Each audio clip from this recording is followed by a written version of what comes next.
वन्दे ब्रह्मपुराधिपं श्रीसहजा नन्दं च मूलाक्षरम् श्रेयस्कारणसद्गुणैकनिलयम्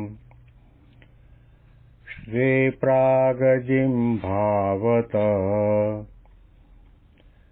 ब्रह्मोपासनधारकं गुरुहरिं यज्ञं तथा योगिनं प्रीत्येवं प्रमुखं महन्तमनिशं श्रीजीस्वरूपं मुदा મહિમાનો મહિમા પ્રવચનમાળામાં આજે 15મી ઓગસ્ટ 2024 ગુરુવાર ભારતના 75મા સ્વાતંત્ર્ય દિવસે તમામ સંતો હરિભક્તોને મારા સાષ્ટાંગ પ્રણામ. જય સ્વામિનારાયણ. હેપી વચનામૃત દ્વિશતાબ્દી મહોત્સવ. હેપી પ્રમુખ સ્વામી મહારાજ શતાબ્દી મહોત્સવ. ગરડા અંત્યનું 14મો વચનામૃત સાંભળી રહ્યા છીએ. મહારાજે ઘણી વાતો આ વચનામૃતમાં સંતો ભક્તોને સમજાવી. શિવાનંદ સ્વામીએ પ્રશ્ન કર્યો કે બંને ભક્ત બુદ્ધિશાળી હોય, પરંતુ એક ભક્ત ભગવાન કહે તે પ્રમાણે સંપૂર્ણ વિશ્વાસ રાખીને કરે, અને બીજો ભક્ત છે બુદ્ધિશાળી છે, ભક્ત છે, પરંતુ ભગવાનના વચનમાં કેટલોક માનવું ઘટે એટલું માને, ન માનવું ઘટે એનો ત્યાગ કરે. આ બે ભક્તમાં કયો ભક્ત શ્રેષ્ઠ? ત્યારે મહારાજે કહ્યું કે જેને ભગવાનમાં, ભગવાનના વચનમાં, ઉપદેશમાં, ક્રિયામાં, ભગવાનના ભગવાનપણામાં 100% વિશ્વાસ છે અને એમની આજ્ઞામાં ક્યારેય પણ તર્ક વિતર્ક ન કરે, તો એ ભક્ત શ્રેષ્ઠ છે. હાર્દ એટલો નીકળ્યો કે મૂર્તિ તો આપણને કહેવાની નથી. વરતાલમાં શ્રીજી મહારાજે હરિકૃષ્ણ મહારાજની મૂર્તિ પધરાવી અને ત્યાં 2 કલાક એક પગ ઊંચો રાખી હાથ ઊંચો કરી માળા કરો, તો પણ એ મૂર્તિમાંથી મહારાજ બહાર નીકળીને તમને એમ નથી કહેવાના કે તમે માવો ખાઓ છો, બંધ કરો, અથવા તો તમે ડુંગળી લસણ ખાઓ છો તે બંધ કરો, અથવા તો તમે તિલક ચાંદલો પૂજા કરતી વેળાએ નથી કરતા તો પૂજા કરવામાં આ તિલક ચાંદલામાં સુધારો કરો. મૂર્તિ આપણને નથી કહેવાની, આજ્ઞા નથી કરવાની. એટલે વાત એવી આવી કે આ પ્રગટપણાની વાત આવી. ભગવાન જે કંઈ વચન કહે, જે કંઈ આજ્ઞા કરે, એમાં 100% શ્રદ્ધા અને વિશ્વાસ રાખીને એનું આજ્ઞાનું પાલન કરવામાં આવે તો એ ભક્ત શ્રેષ્ઠ છે.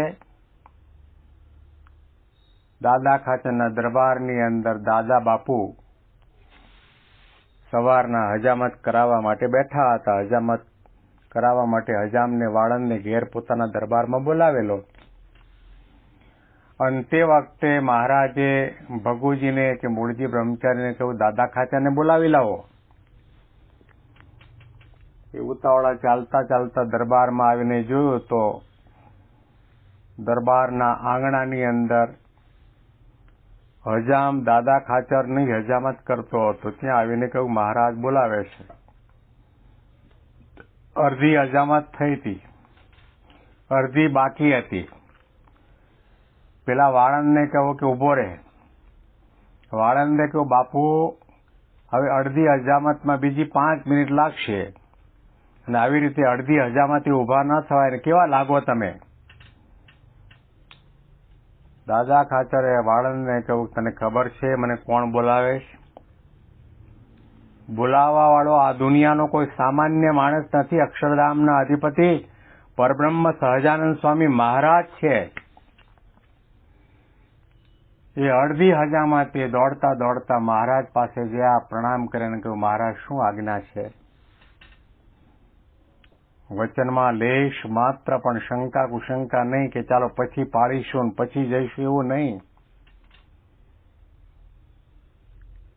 જે કંઈ મોટા પુરુષ કે ભગવાન આપણને આજ્ઞા કરે એમાં શંકા કુશંકા ન થાય અને કહે પ્રમાણે કરવાની પૂર્વ તૈયારી રાખવામાં આવે ને એ માર્ગે ચલાય, તો મહારાજે કહ્યું કે તમે ઓછી બુદ્ધિવાળા હો તો પણ તમે ભગવાનના ભક્ત શ્રેષ્ઠ છો.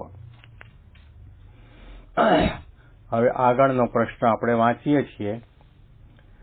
પછી આત્માનંદ સ્વામીએ પૂછ્યું છે, મનમાં તો એમ નિશ્ચય છે જે દેહ પર્યંત ભગવાનના પરમેશ્વરના ગમતામાં જ રહેવું છે, તો પણ એમ જાણીએ છીએ જે પરમેશ્વરને સંતને કેમ કરીએ તો આપણો વિશ્વાસ આવે? આત્માનંદ સ્વામી, આ પ્રશ્નો ઉપરથી આપણને ખ્યાલ આવશે કે મહારાજના પરમહંસો આધ્યાત્મિક માર્ગમાં કેટલા ઊંડા ઉતર્યા છે અને આધ્યાત્મિક અને આંતરિક સાધના કેટલી દ્રઢ કરીને રાખી હશે. પ્રશ્ન ઉપરથી જ ખ્યાલ આવે.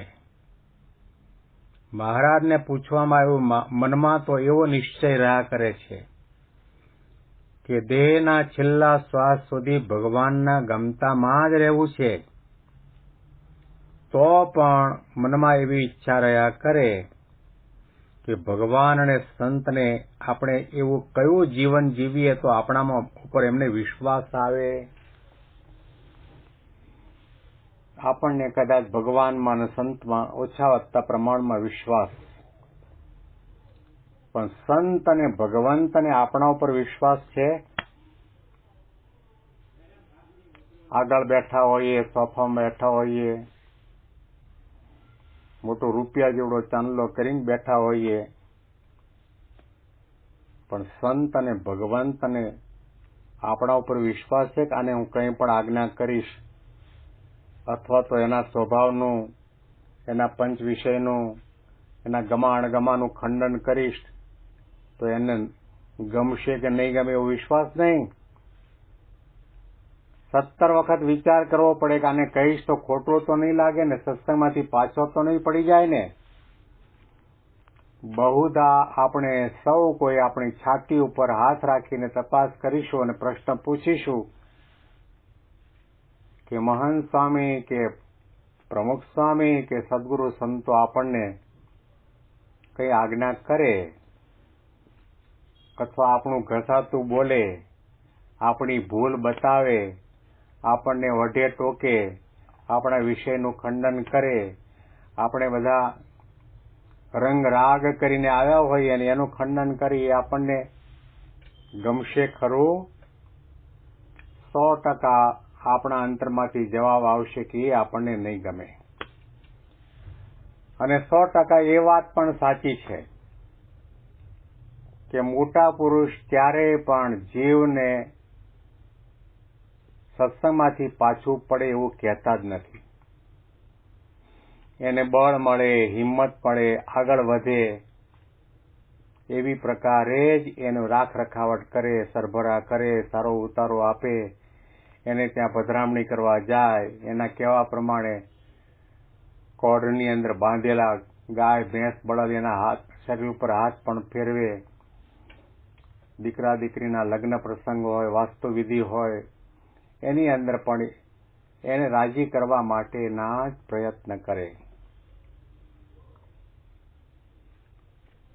મોટા પુરુષને આપણા ઉપર વિશ્વાસ આવી જાય કે આને હું ગમે તેટલું વઢીશ ટોકીશ તો પણ એ પાછો નહીં પડે, એને ખોટું નહીં લાગે. મને બરાબર યાદ છે, વર્ષો પહેલા તો યોગીજી મહારાજના સમયમાં પ્રમુખ સ્વામી મહારાજની સેવામાં પાર્ષદ તરીકે પ્રગટ ભગત અને સાધુમાં જોડ તરીકે દેવચરણ સ્વામી, આ 3 જણા યોગી બાપાની આજ્ઞાથી કાનમ, વણાક બધા ગુજરાતમાં બધી જગ્યાએ વિતરણ કરવા માટે જતા. એમાં પ્રમુખ સ્વામી મહારાજનું તો આપણે જીવન જોયું છે, વાંચ્યું છે, સાંભળ્યું છે કે દેહના સામું એમણે જોયું જ નથી, દેહનો વિચાર કર્યો જ નથી. પધરામણી કરવા માટે નીકળી પડે તો વિચાર ના કરે કે આપણે 12, 12:30 ઉતારે જઈને જમવું જોઈએ. 12:30 થાય, 1 થાય, 2 થાય, 2:30 થાય, 3 થાય, 3:30 થાય, 4 વાગી જાય. અને તે વખતે એમના સેવક દેવચરણ સ્વામી 2 વખત બનાવેલી રસોઈને ગરમ કરી ઢાંકીને મૂકી દે અને વળી ત્રીજી વખત કરે અને પાછા આવે ત્યારે એ રસોઈ પણ ઠંડી થઈ ગઈ હોય. એમને બાપા માટે બહુ હેત, બહુ લાગણી અને બાપાનું શરીર સચવાય, તંદુરસ્તી જળવાઈ રહે એટલા માટે થોડું ભાવમાં આવીને પ્રમુખ સ્વામીને ટોકતા અને કહેતા પણ ખરા કે તમારે જલ્દી ખુરશી લાવવી જ. અમે 3 વખત રસોઈ ગરમ કરીને ઠંડી થઈ ગઈ, તમે થોડો તો વિચાર કરો. 12:30, 1 વાગે, બહુ તો 1:30 વાગે પધરામણી કરી પાછા જમવાના ટાઈમે ઉતારે આવો. અને તે વખતે પ્રમુખ સ્વામી મહારાજને પણ દેવચરણ સ્વામી ઉપર એવો વિશ્વાસ અને હેત મેં મારી સગી આંખે નજરે નિહાળેલું છે કે એટલા માટે ક્રોધાયમાન થઈને પ્રમુખ સ્વામી મહારાજ દેવચરણ સ્વામીની એવી ધૂળ કાઢી નાખે. આવું કહી શકતા એની પાછળનું કારણ એમને પોતાના સેવકમાં વિશ્વાસ કે આને ગમે તેટલું વઢીશ, ટોકીશ તો એ સત્સંગમાંથી પાછો નહીં પડે. આપણી સાધનાની, આપણા સત્સંગની, આપણી નિયમ ધર્મ પાલનની સફળતા થઈ ક્યારે કહેવાય કે મોટા પુરુષ આપણને કંઈ પણ કહેતા, વઢતા, ટોકતા, આજ્ઞા કરતા અચકાય નહીં, ખચકાય નહીં. આ ભક્તપણું છે, આ સાચી સાધના છે. આપણને પંપાળીને રાખવા પડે, કાચના વાસણની માફક કહેવાય નહીં, વઢાય નહીં, ટોકાય નહીં. થોડું પણ સચવાણું ના હોય તો તરત મનમાં લાગી આવે તો સમજી જવું કે આપણે માત્ર બાહ્ય રીતે સત્સંગ કરીએ છીએ, અંતરનો સત્સંગ કરતા જ નથી. મોટા પુરુષને આપણા ઉપર વિશ્વાસ આવે